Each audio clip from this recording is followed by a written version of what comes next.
Okay, let's unpack this one.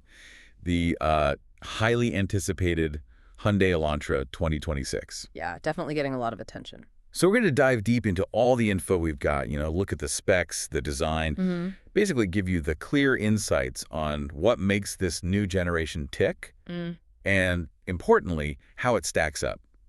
Our mission really is to cut through the noise, give you that shortcut to knowing what's what with this new compact sedan. And what's fascinating here, I think, is how Hyundai is doing it. It's not just like throwing features at it. Right. They're weaving together this cutting-edge design with really practical performance. It feels strategic. Yeah.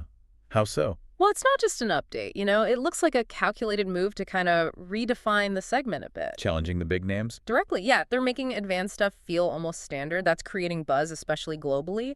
Hyundai seems determined to make a statement. Okay, so first impressions. Right off the bat, it looks bold. It really does. Sources are calling it a mix of modern design, practical performance, but also with touches of luxury.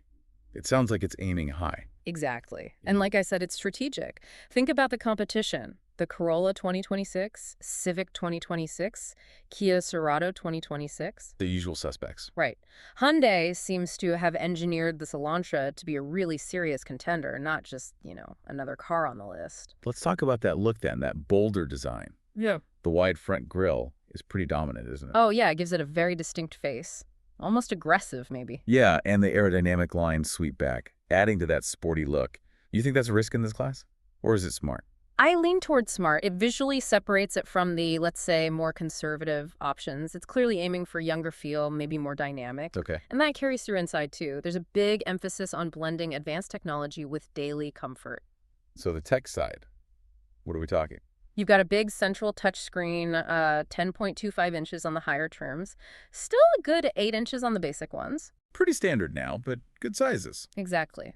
And crucially, Apple CarPlay, Android Auto wireless support, that's a big plus for convenience. Definitely. No more cables. And a digital instrument cluster adds to that modern feel. But what's nice is they kept some physical buttons. Oh, good. Not everything buried in menus? Right. Simple, user-friendly layout. It's a good balance, I think. You mentioned balancing. Any trade-offs there? And what about the feel? Sources mention high-quality finishes, elegant touches. Are they pulling it off? It feels less like a trade-off, more like they chose intuition over just, tech for tech's sake. Yeah. And yes, they are pushing for a more premium feel. It shows. How so? Well, beyond the look, it's about comfort and practicality. The seats, front and rear, are spacious. Higher trims get power-adjustable front seats. Good for finding that right spot. Exactly. And the seat design itself offers decent back support, which you'll appreciate on longer drives. Plus, some trims get heating and ventilation. That's a nice touch of luxury for this segment. Always welcome. And practicality. Cargo space. That's always a big question for sedan buyers. It holds up well there. The trunk is spacious, rated at 402 liters. That's pretty good for a compact. Yeah, decent size. Plus, you get the 60/40 split folding rear seats, so you've got flexibility if you need to haul something bigger. Essential feature, really. Totally. And the infotainment. Some trims get built-in navigation, and for sound, you can step up to a 6-speaker or even an 8-speaker Bose system. Oh, Bose. Nice. Yeah, for a premium sound experience. And connectivity's covered 2 front and rear USB ports and wireless phone charging. It all just fits into your digital life. Okay, so the interior sounds pretty sorted, modern, comfy, connected. Let's get under the hood. What's powering this thing? You've got a couple of main options. The standard engine is a 2.0-liter 4-cylinder, puts out about 147 horsepower, 179 newton meters of torque. Oh, paired with? A CVT, a continuously variable transmission, known for being smooth. Right, good for city driving. Exactly. Then, if you want more oomph, there's a 1.6-liter turbo engine. That one boosts things up to 201 horsepower. And that's for the N-Line, the sporty version. That's the one. So you see, Hyundai's covering different bases here. The daily commuter gets the smooth, efficient 2.0-liter, and the enthusiast who wants more punch can go for the N-Line Turbo. There's kind of an Elantra for different needs. Let's talk numbers for that punch. 0 to 100 kilometers. For the Turbo, you're looking at about 8.5 seconds. The standard 2.0-liter is around 9.5 seconds. Respectable times for this class. Top speed. Around 210 kilometers for both. reportedly. And fuel efficiency, always key. Definitely a strong point. The base model gets roughly 6.5 liters per 100 kilometers. That's pretty excellent. Wow, yeah. The turbo's still good, around 7.2 liters per 100 kilometers. And they both have a 47-liter fuel tank, so decent range. Makes sense. And drivetrain, all front-wheel drive. Yep, FWD across the board. Pretty standard for the segment, helps with stability and that fuel economy we mentioned. Okay. What about the ride itself? Suspension setup. It uses a McPherson strut system at the front that's very common, robust. The rear is where it gets interesting on higher trims. Oh. They get a multi-link rear suspension that's generally better for handling and ride comfort compared to simpler torsion beam setups. So what does that mean for you behind the wheel? It translates to, well, a more composed ride. Yeah. Better control, especially on twistier roads, but also smoother overall. They've also apparently done a good job with sound and vibration insulation. So quieter, more comfortable journeys. That's the goal, yeah. Makes a difference on long trips. All right, let's shift gears to safety. Always crucial. The claim is pretty bold. One of the safest in the compact sedan class. Big claim, but they seem to have the data to back it up, mostly. The 2025 model, which is a good indicator, Yeah. it got a top safety pick plus from the IIHS. That's the top rating. Good scores in most tests. Mostly. Any caveats? Well, in the tougher, updated side impact tests, some torso protection areas were rated acceptable, not good. Still very safe, but worth noting. And the NHTSA gave it 5 stars overall. Okay, so strong independent ratings. Absolutely. Underscores their commitment. And beyond the crash structure, there's the tech side, the Hyundai SmartSense suite. What's included? It's pretty comprehensive. You get Forward Collision Avoidance Assist FCA. That includes detecting pedestrians, cyclists, and even junction turning. That junction turning detection is quite advanced. It is. Then there's Blind Spot Collision Avoidance Assist, BCA. Rear Cross Traffic Collision Avoidance, RCCA. Standard stuff now, but vital. Right. Lane keeping? Yep. Lane Keeping Assist, LKA. Driver Attention Warning. Smart Cruise Control. Automatic High Beams. Oh, and Safe Exit Assist. Safe Exit Assist. That warns you if you're about to open your door into traffic. Exactly. It's a really well-rounded package designed to actively help prevent accidents. These aren't just buzzwords. They're features working to protect you. It sounds like a strong safety focus overall. It really does. It's a holistic approach, combining the strong structure with these active systems. So putting it all together, where does this Elantra fit? We know the competitors, Corolla, Civic, Sentra, Serato.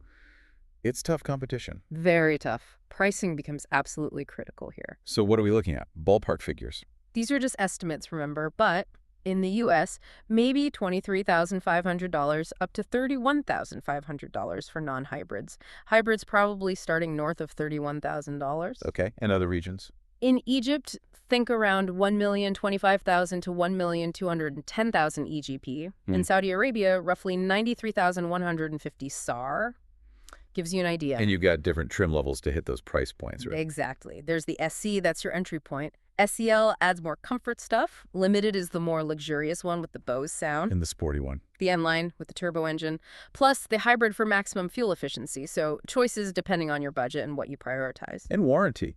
Hyundai usually does well there. Yeah, that's often a big draw. In the Middle East, typically 5 years or 100,000-kilometer basic warranty. Very solid. And for the hybrid bits, like the battery, it could be even longer, potentially 8 years or 160,000 kilometers. That adds peace of mind. Quick fun fact, where are these actually built? It's a global car, right? It is. Production is spread out Korea, the U.S., China, India, Mexico. For this region, cars often come from Korea or India. Interesting. You know, to really get the 2026 Elantra, it helps to look back a bit. This car has a history. It absolutely does. The Elantra name goes way back to 1990. Wow, that long. Yeah, 14 generations. It's kind of cool to see how it evolved. Started out pretty boxy, as they say.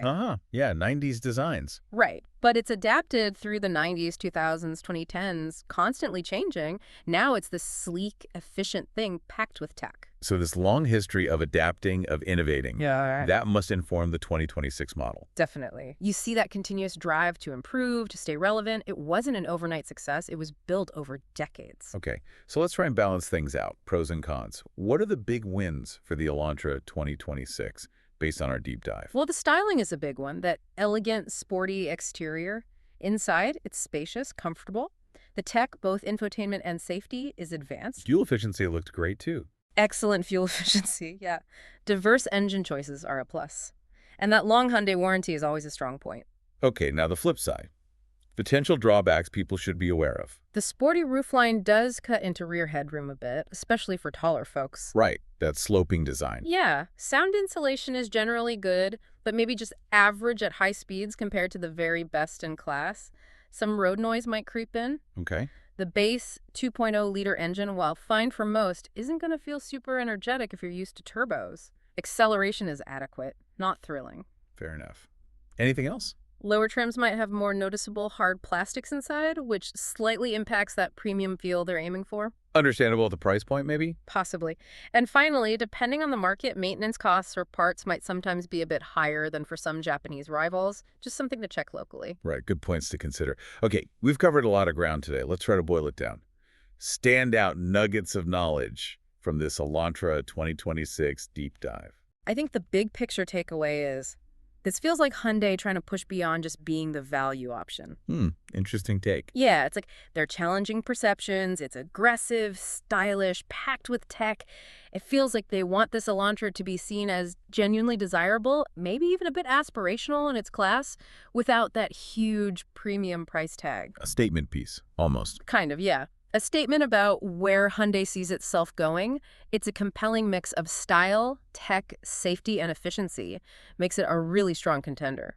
Okay, so that leads us perfectly into our final thought for you, our listener. Yeah. Considering everything we've discussed, the tech advancements, the fierce competition, how do you think the Elantra 2026's specific blend of strengths and maybe those few drawbacks will shape its success in the long run?